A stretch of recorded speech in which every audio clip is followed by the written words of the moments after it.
Yo, I got my man's here. Not even my man's. Let me unpack you real quick. Facts. How old were we when we met? We don't remember.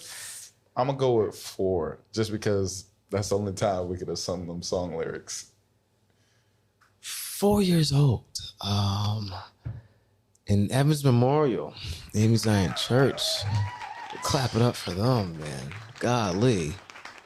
There with a too big suit on. He's all tall, so his suits are too skinny. But dude, we spent a season of our childhood together. And I believe it was honestly for a purpose, because out the blue, here we are sitting down, businessman to businessman. Here we are sitting down talking. So I got my man's here, Malik Gibson, man. Let's clap it up for him. Malik, welcome to the show. Welcome to Hood and Talk Podcast. How you feeling today, man? Great. Just happy to be here. Thank you for the invite. Yo, anytime, bro. Anytime. Honestly, it's been a long time coming for this interview. I had his dad. That video is up at the same time right now, so definitely check that out. But honestly, dude, you are one of a kind, because I'm just going to jump right into it. We've had off-camera conversations, so I'm trying to intro y'all into something that's already been happening. But you just went, all right, give me the story. Give me the backstory. Take me from that moment after high school that you knew all of this is what you wanted to pursue. And explain all of it. So I would say after high school, I knew I was going to school, going to play football up at UMass. And so pretty much my entire life, my dad's been a basketball coach. Every person in my family, your family, pretty much everyone in Norwich, I done seen them train at some point. So I just started to think about, like, got to college, played my first season, learned a whole bunch from the strength and conditioning coaches around me. And I was like, what can I give back to all the people back home to basically speed up the process of them becoming college athletes or successful athletes or even successful student athletes. And so I got home, and the first place I visited, of course, was the Norwich Youth Field, because I had to go see if my coaches were still down there. So my coach, Derek, shout out to him, because that's one of my figures for sure, because he set this whole football thing into motion for me. Wow. Besides my dad being on the staff with him. And I asked him, I was like, if I could talk to his team. And I think at the time they were like 11, and now this is the 13U team, because I'm going into my last year of college.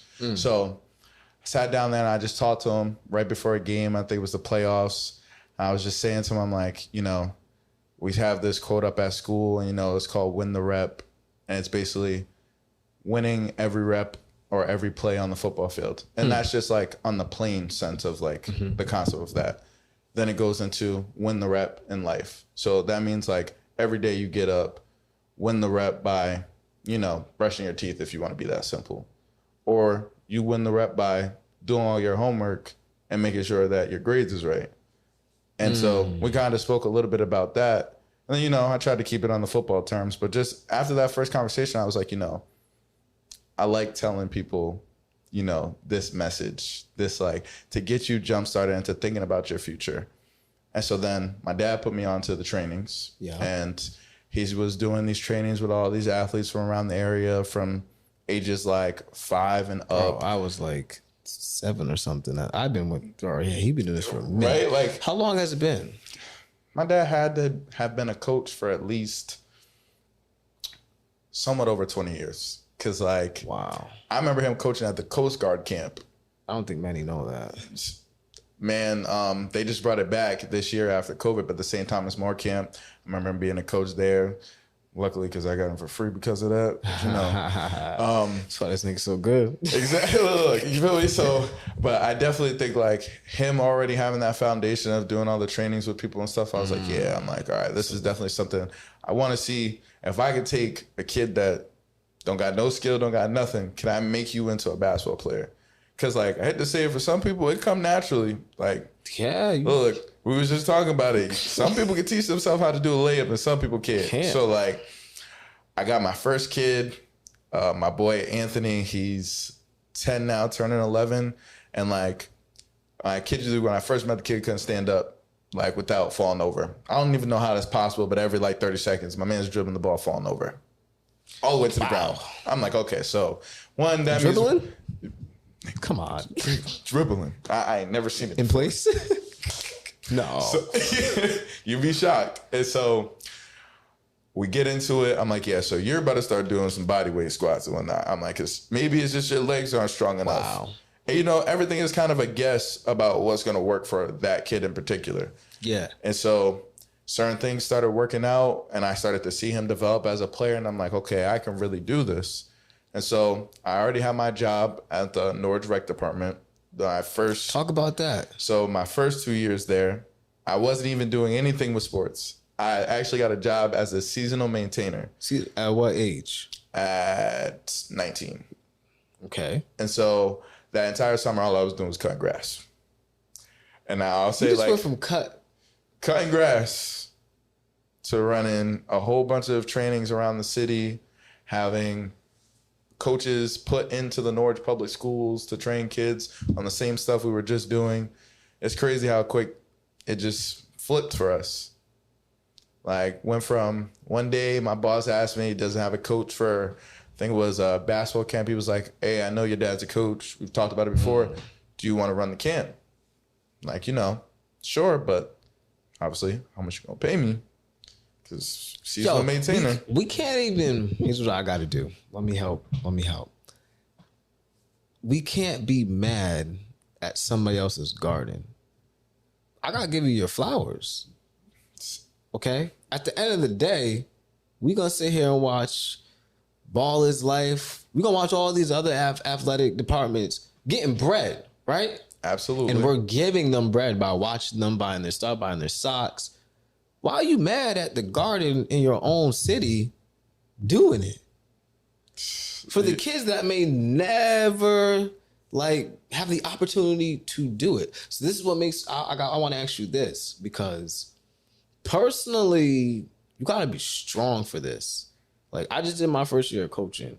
It is a awesome tornado. Yo, that's probably the best. I gotta give you that, because that's probably the best way to put it in context. Awesome tornado. Like, I've always wanted to see a tornado. I just got out of them. Like, yep. But like, it takes a lot of strength to see these kids at one state and have the faith in them to be there, even when it's totally not in them, like themselves. So my question to you is like, how do you maintain that personal upness in you to be able to get up, look at somebody 8 o'clock in the morning, fresh off of brushing your teeth, and say, yo, we finna hit the rep. Let's go. Honestly, a lot of it, I would say, starts with like the finding your why. It's pretty much the same question you're asking. And so like, my why was, once I saw that a kid could be successful and I could be the person to change that for them. So like, hey, this kid ain't never played basketball. And all of a sudden now people are like, yo, who is this kid? He's really good at basketball. And the same thing with like some of the older kids I worked with. And just off of knowing that every day when I wake up, I'm going to have a training where I get a chance to make that kid even better. That was enough for me. I was like, you know, this is what I need. Like, I feed off of that, people complimenting my work almost, in a sense. And I take all those kids and they're all pieces of my work. Call me an artist and this is the picture I'm painting and everyone's complimented it at the end. That's the best part about it. Like, every one of those kids that have panned out to be something, I'm like, yeah, I was part of that process, and that's all I needed. Like, we could go through countless kids in this area. Jared Martin, guard from NFA, won all-day player of the year, all-area player of the year, went all-state first team. You can ask him, I could call him right now, he'll tell you, we worked out for an entire summer before his senior year. All of no charge, obviously, because, you know, not every kid can pay for all them trainings back to back to back. Yeah. And for me to see him get all that success afterwards, I was like, yeah, how many more kids can I do this for? Just for me, I was like, I need to try and reach as many kids and make them this successful. And the fact is that I went even a step further. I said, how many of those kids that aren't just going to be athletes can I make successful in a classroom? Focusing on how can we make these kids all around better people, make them academically better. And then the ones that want to be in sports, how can I make you better as an athlete? And that was my why every time. I can get up with the idea like today, I'm going to make that kid better. And one of those aspects. Wow. That's your why. Now, I would say, crazy thing is I got to definitely give you your flowers on what you just said before, because it's very true. We talk about the ball's life and all these things. And one of the biggest things that I can commend you on is that you're one of the people in this community that is actually part of the community. Thank you. And so, same thing you were saying, like, why don't we hit and flower on the things in the community? And that's one of the biggest problems that we have in our area. We got all these kids and so many parents that, you know, it's cool if we type on Facebook, we're here and all that, but how many people are showing up in person? And so, like, when we talk about my why, I'm like, how many of those kids whose parents will talk about it, but then we know at the end of the day, they're going home from school and they're not getting help with homework.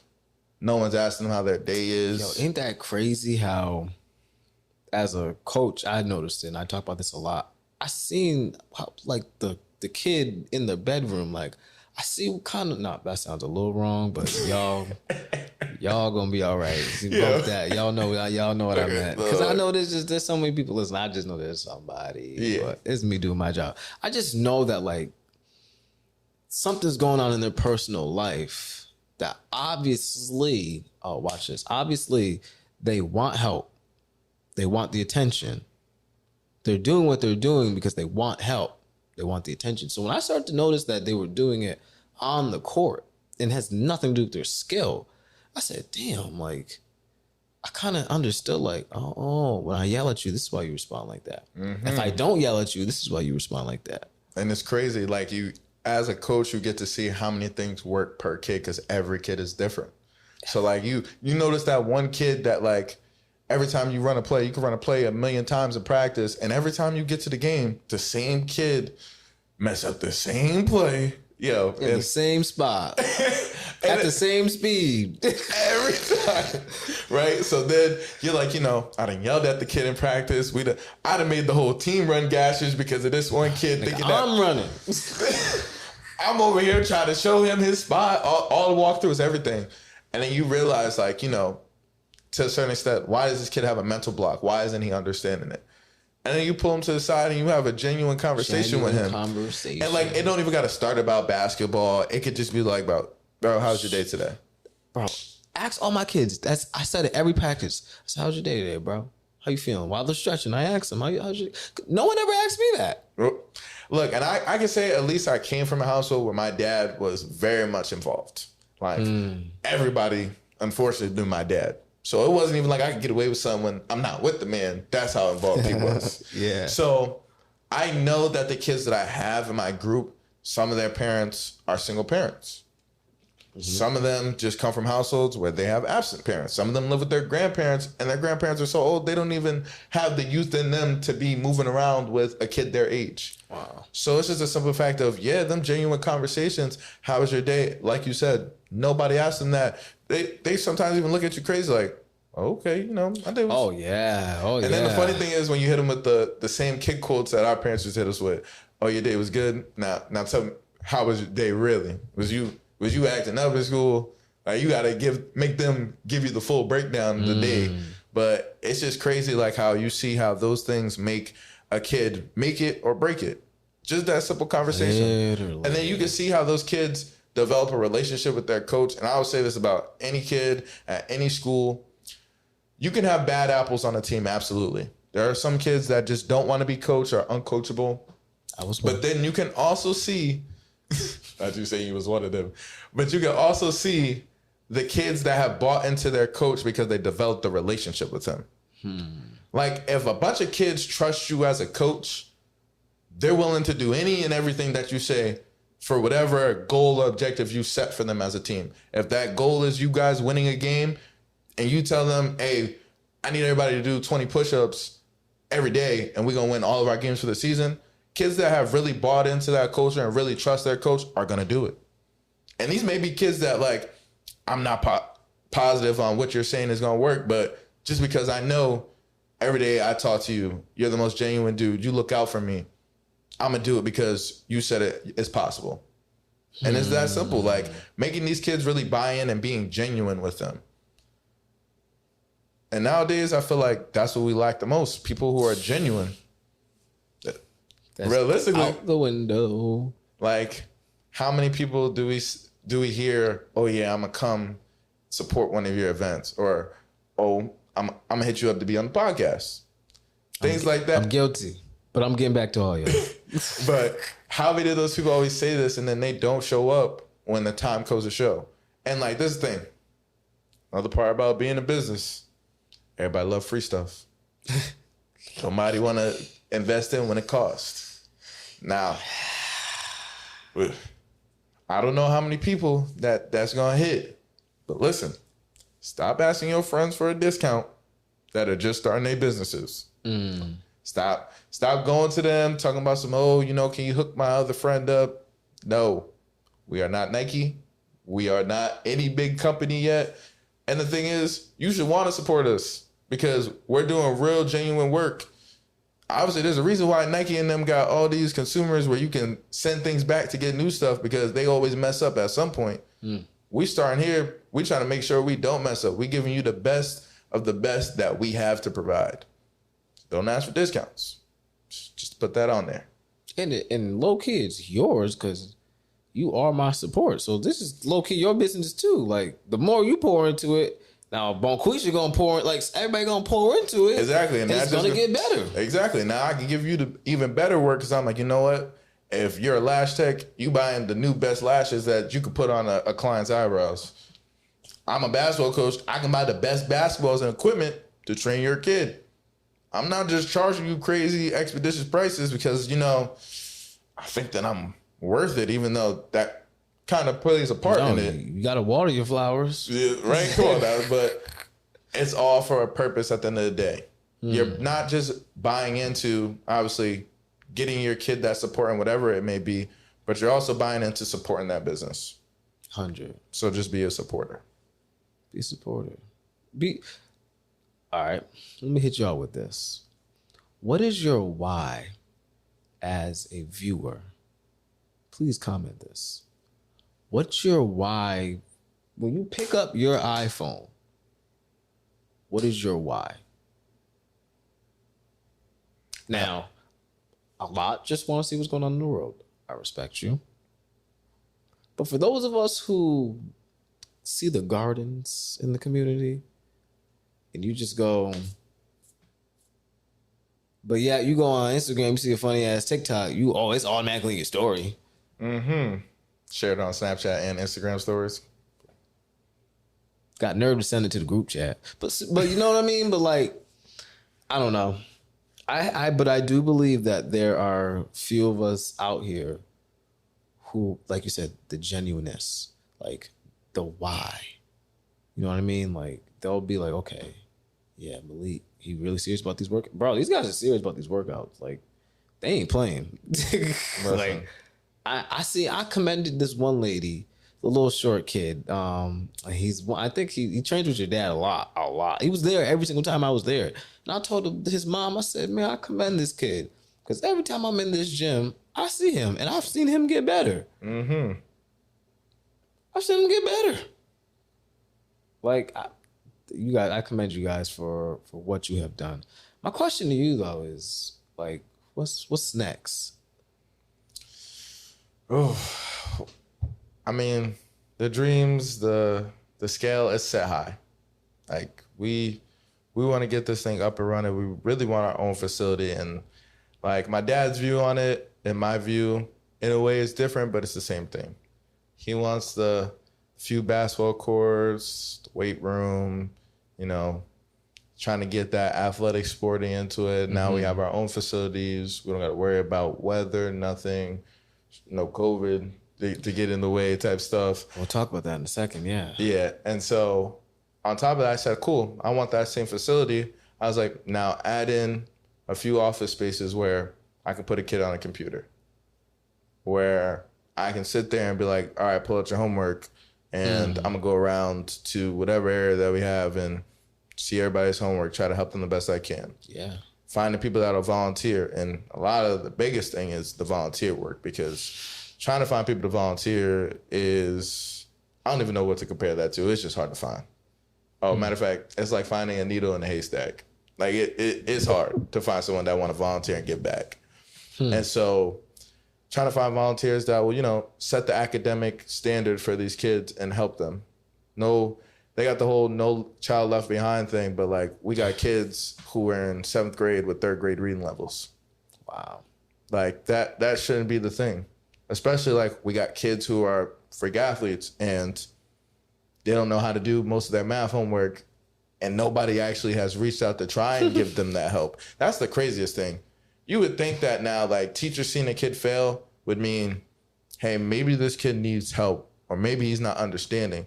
And a lot of teachers nowadays, they don't even take the time out to ask that question. A lot of teachers don't even want to deal with parents, so they don't even try to reach out to the parent. So, you know, I almost coming up with like a community center on top of our own athletic center. Wow. Give back to as many that we can reach. Like, that's what the goal is at the highest. Now, if we're talking, you know, yearly, what's the next step goals? I would say right now is like getting more into after school programs. Wow. Starting our program called Boys to Men. There we go. Talking about what people in the community. So look out, we need volunteers, trying to talk to some professionals like yourself. Yeah. Getting them involved, giving back to these young men that don't even know basic etiquette. Like, I don't know how many kids I'd asked, do you know how to tie a tie? And they're like, absolutely not. Some of their parents don't even know how to tie a tie. Bro, that word "what" they be using, I be like, bro, I cut my head back so fast. Oh God, there's so many things. When the kid, you ask a kid a question or you call for them and they're like, huh? Yeah, what do you want? Like, bro, what? If you don't come over here, because I asked you a question. Simple though. Yeah, and so almost like building that respect factor back. Obviously, we have respect because we really have no choice to have respect. Obviously, these are kids, they ain't all of our kids, and sometimes we want to beat them like they are kids, but we don't and we can't. But building that respect barrier back with these kids, like, no, some of them really aren't put in check. Some of their teachers try it once, then they're like, you know what, if I can't reach you, I'm just gonna leave you alone. And the main problem is that's how we get so many kids that are just outside doing whatever they want because no one has forced the respect. Like, if you're gonna be here at this program and we're teaching you guys this stuff, you're gonna respect us. And if you can't respect us, you can go back out there to the outside world, what you wanna do. Because obviously there's a commitment with the kid as well as there's commitment with the teachers and the volunteers we're gonna bring to them. Mm-hmm. So mainly trying to get that up and running, trying to set the academic standards, so some etiquette, check on academics, having one-on-one conversations, like we said, being genuine, because some of these kids really don't have those conversations at home. And, you know, just trying to bring whatever we can to help build a young man. Like they say all the time, raising a baby takes a village. We got to be these kids' village. Like, a lot of these kids don't have anybody. And we talk about all the time, like we just had a shooting in Norwich, last week? Mm-hmm. And those were some kids that personally I've coached, that I've seen involved. And it's just like, did we give up on them too soon? We don't necessarily know that. But my thing is, how many of those kids can we stop from going down similar paths? How many kids can we make sure that, you know, they're more thinking about where am I going to go to school at their senior year than where am I going to go and try to find a job at? Letting kids get the opportunity to learn, what do I actually love and what do I want to do in the future, instead of being like kids like me. I didn't even know what I wanted to do. All I knew was I was going to college to play football. And then I got there. Matter of fact, I didn't even do orientation. This is how late I went to school. I didn't do orientation. I was at the very, very last orientation. I couldn't pick a dorm, so they had to throw me in the upperclassmen dorms, which luckily worked out in my favor because the freshman dorm were the trenches. Damn. But I had no idea about what I wanted. But I also feel like, in a way, sometimes I don't think me and my family ever really talked about what I really, really wanted as my future. Every kid will say, I want to be a lawyer, doctor, scientist, all that. And in about 3 years, when they start finding out about how much schooling they got to do or just how many other things are out there, that dream is gone. The sacrifices you got to make for all that. Look, the sacrifices to be a doctor, 8 years of schooling, like once that starts to process to some people, they're like, yeah, no, this isn't for me. And so just that alone, helping these kids, you know, find themselves. A lot of kids at these young ages, like, what is it from, I'll say from when I turned 12 all the way basically through my teenage years, that's when the hormones kick in and all that. And I was really just trying to find myself. I didn't know what I wanted to do with life and whatnot. And now, even as a senior in college, I just now started finding out things with my major in my field that I possibly might want to do. So if I can give a kid a jump start or a head start or help them in some way to head start that process, then absolutely know what you want to do. If you can know what you want to do by your sophomore year of college, you got a dream. You know, you're already in the goal. It's set. Now all you got to do is meet it. Wow. I can't lie. It takes a special type of human to be able to just have that why. Like I commend you.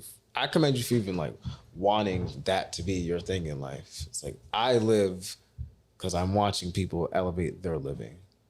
Like I can't speak about it no more. I can't speak about it no more. Like y'all heard him talk about your accolades. They're all behind me. Are these all you? Yeah, pretty much. Because I'm like, dang.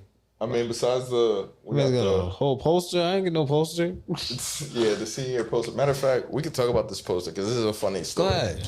So my senior poster, mind you, this is supposed to be a poster that got action shots and all that, right? Senior football, this is all your games, your best photos from the games and whatnot. They send out an email to all the parents asking them like, hey, do you want part in helping create your kid's senior poster? These are the photos my dad sent in. Not action shots of me playing in the game. A picture of me at one of the cookout days for the football team with a plate of watermelon. Yo, this nigga got... Yo, you know how black that was. Wait, this man got like 9 and one's like eating already. Yo, one from my freshman year of high school, I was playing a JV game. First of all, I don't even know what pose this is. I don't even want people to focus on the pose because that wasn't a photo that needed to be on my senior poster. Got a picture of me standing for the Pledge of Allegiance for the game. Got me looking like I'm a bench warmer on the damn poster, to be honest. Nah, that's a dope picture. I ain't gonna hold you. But he put this picture of my godfather, which is his best friend, Chris Ruiz, and him over this picture because he wanted to show how similar we looked in high school. And I was like, bro, I think you missed the purpose on what the senior poster was for. But you know what? Now that I look back on it, I love my poster because I was the only poster that was different than everybody else's. But that's so meaningful. Yeah. On accident. Yeah. And so I just got to take that one and be like, you know, yeah, this is my senior poster. But, you know, if Miss McManaway, if you ever watch this podcast, if you want to make me my own senior poster, a second one, greatly appreciated. Hey, it might happen. Who knows? But, that might happen. Yeah, the accolades, besides our NAACP award up there that we just got for our active work in the community. Wow. That's the one that I say is more than just me. Wow. The rest is from basically my years of football. I got some all-area, all-conference players. Got some varsity letters from NFA. Wow. Some clippings over there from like newspaper stuff. And, you know, just some pictures of me and the team. Me and the team back in the day where it all started. Wow. That's where it starts. This is where it started. Right here. Man, it was a pleasure having you here, man. Shout out your handles, your Instagram, your Facebook, all that. So how they can reach DHW. You know, so we got DHWathletics.com, the www in front of that. We have a Facebook page, DHW Athletics. You can find us on there. The Instagram handle, DH_athletics. You know, we're working on that. Mally J is gonna work on the social media for us. You know, he putting us on a little bit. If you need some help, you know, this is a little sneak peek. You'll see his work soon. It's coming. And then you can find me at MG_85_. I don't really use Twitter and all that. We're gonna have to figure that part out. But here for me first on here, Twitter will die. Think so? It's already done. Oh, we for another podcast. Yeah. Twitter's. We got some conversations. I'm pulling off of Twitter, guys. I'm pulling off of it. But y'all, it's Friday night. I'm about to go get into something. The bed. Nah, I'm playing. I hope y'all are, again, I said it on the last pod. I hope y'all are being safe out there. I pray protection on you. And I pray that you be blessed throughout this weekend, throughout the summer. Malik, I pray you and your father be blessed and that y'all, go ahead and keep doing what you're doing, man. And sky is truly the limit. We got the picture right here, man. Sky is truly the limit for you guys. And I was thinking about it today because your dad just be randomly calling me and I'm like, God dang, I like this, man. And I told him, I was like, dang, like, that's crazy how just, I went from being one of the kids you had to break in basically. Yep. And now I'm like one of your most trusted young men you can know around here, and I honor you guys for honoring me in that way. So listen, y'all know before I leave, I gotta pay some bills. So go check out that STEM in 1988. Use code hoodie10. Check that out. It's on the screen. Check out Ebo and Otherworldly. Shout out to them. It's on the screen. Use code hoodie talk. Yeah, I did it without DMAC this time. Normally I'd be forgetting. But use those codes, get your discounts, man, and let us know when you use them, man, or you ain't gonna get nothing. Makes sense, right? Malik, I hope you have a great night, man. Thank you for having me on the show, man. It's always a pleasure. Thanks for coming, man. I appreciate this. Yo, hope y'all enjoyed it. It's another great episode. Peace out.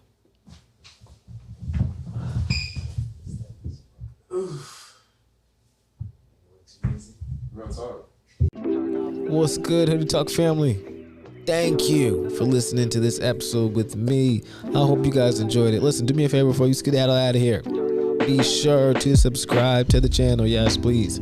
Subscribe to our podcast, Apple Podcasts, Spotify, wherever you're listening right now. Be sure to subscribe, like, share, comment, do all that great stuff. Listen, I hope you have a fantastic day, and I'll see you on the next episode. Peace out, fam.